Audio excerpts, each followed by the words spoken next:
आज बायकोचा बर्थडे होता, त्यामुळे आम्ही एलिफंटाची ट्रिप प्लॅन केली होती. मग आम्ही सी-एस-टी स्टेशनला पोहोचलो. तिथून आम्ही बाहेर गेलो स्टेशनच्या. मग तिथं आम्हाला कॅब पण होत्या आणि बसेस पण होत्या. बस थोड्या स्वस्तामध्ये पडतात म्हणून मग आम्ही बस पकडली. बसचा रेट आहे ₹6 तुम्हाला सरळ ते सी-एस-टी ते गेटवे ऑफ इंडियाला घेऊन जाते. मग आम्ही बसमध्ये बसलो. तिथं काही जास्त पब्लिक नव्हती. मग आम्ही एन्जॉय करत करत पोहोचलो आम्ही गेटवे इंडियाला. मग तिथून आम्ही सरळ गेलो त्या तिकीटवाल्याकडं. आम्हाला एलिफंटाला जायचं होतं. रिटर्न किती वाजता आहे? रिटर्न 12 ते 5:30 वाजेपर्यंत. कुठल्या पण कोटी द्यायची.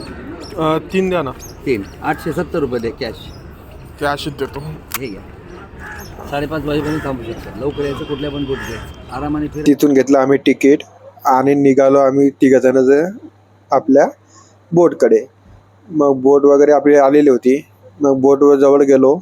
एलिफंटा कुठली? Left side. नाही नाही. बोटमध्ये जाऊन बसलो. बोटमध्ये पण काही आज एवढी गर्दी नव्हती. इलेक्शनमुळे सगळे लोक आज वोटिंग द्यायलाच बिझी आहेत. मग त्यामुळे मग आम्हीच थोडं कमी लोक होतो. मग आम्ही रस्त्याच्या नजाऱ्याचा मजा घेत घेत आम्ही निघालो. साईडला बोट वगैरे खूप होत्या. मग बोट वगैरे आम्ही बघत बघत पोहोचलो आम्ही एलिफंटाकडं.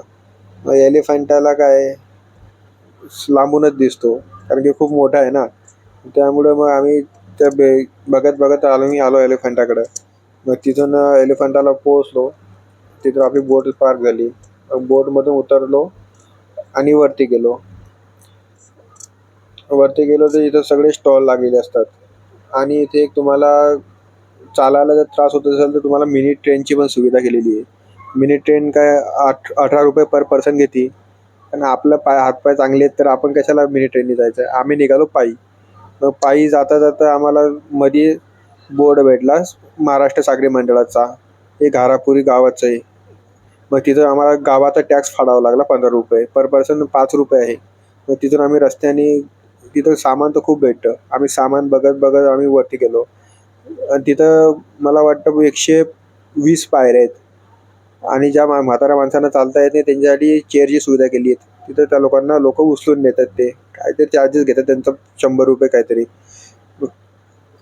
मग तिथून आम्ही वरती गेलो आणि वरती बोर्डिंग पास फाडली. तिथं पर पर्सन ₹40 इंडियनसाठी आहे आणि बाहेरच्या लोकांसाठी ₹600. मग तिथून आम्ही पोहोचलो गुफेमध्ये. इथे 3 गुफा आहेत. मग गुफेमध्ये पोहोचलो. तिथं गाईड लोक असतात. तुम्हाला जर परवडलं तर गाईड घेऊ शकता तुम्ही. आम्हाला तर गाईडची काही आवश्यकता नव्हती. मग आम्ही गाईड वगैरे घेतले आणि आम्ही फिरायला लागलो. आपल्याला फक्त बघायचं होतं. इथं प्रत्येक मूर्तीची आपली एक वेगळीच कला आहे. प्रत्येक मूर्तीमध्ये वेगळं दिसेल बघायला तुम्हाला. आणि प्रत्येक मूर्ती ही अशी वेगळी आहे, एका आकाराची नाही.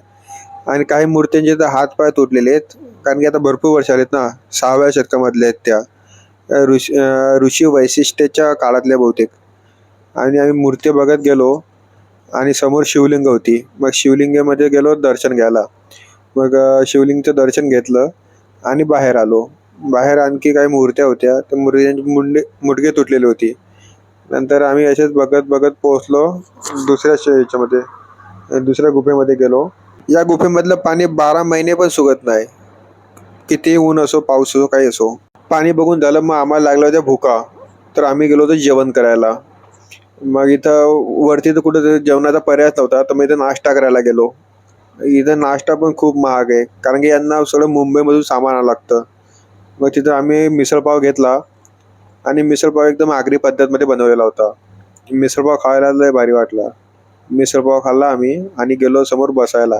तर इथं माकडं आहेत ना, लोकांच्या हातामधून मग थम्सअपच्या बाटल्या नंतर स्प्राईटच्या बाटल्या घेऊन पळत पित होते. इथले हे लंगूर आहेत ना, एवढे डेंजर आहेत. यांना जर तुम्ही काही खायची वस्तू दाखवली ना, एकाला दाखवली तर सगळे पळत येतात आणि तुमच्या हातामधलं हिसकावून पळून जातात. जर तुम्ही नाही देसाल तर तुम्हाला चावायला सुद्धा येतात ते लोक. आमच्या हातामधली तर पूर्ण पिशवी त्यांनी घेऊन पळून गेले होते. तरी मग आम्ही त्यांना व्हिडिओ वगैरे काढला. ते तर आम्हाला मारायला येत होते. मग आम्ही बाहेरचे नजारे वगैरे बघितले. नजारे बघत बघत थोडा वेळ आम्ही विश्रांती केली. मग तिथून गेलो आम्ही परत तिसऱ्या गुफेमध्ये. आणि इथल्या गुफा इथल्या घरा टाईपमध्ये बनवलेल्या आहेत. ह्या दोघी जणी आतलं बघून आल्यात. मग आम्ही थकलो होतो त्यामुळे आम्ही थोडा वेळ बसलो खाली जागेवरती. नंतर मग आम्ही परत गेलो गुफेमध्ये.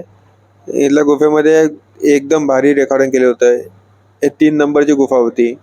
मग या गुफेच्या आतमध्ये गेलो तर रूम बघा किती भारी वाटते. तर असं वाटते मिस्त्रीने बांधून ठेवलेली आहे. मग नंतर आम्ही आलो माघारी. कुत्र्याला जेवण वगैरे टाकलं. कुत्रं पण खूप उपाशी होतं आणि दुसरं त्याला हातामधून हिसकावून घेत होतं. मग आम्ही तिथलं सनसेट बघितला आणि निघायचं होतं आम्हाला माघारी, कारण की वेळ खूप झाली होती. संध्याकाळी 5:30-6 वाजले होते, कारण शेवटची बोट होती. मग आम्ही शेवटच्या बोटमध्ये बसलो आणि निघालो आम्ही गेटवे इंडियाला. एलिफंटाला एवढी शांतता होती ना की तिथली शांतता बघून तिथून निघायचं मनच होत नव्हतं.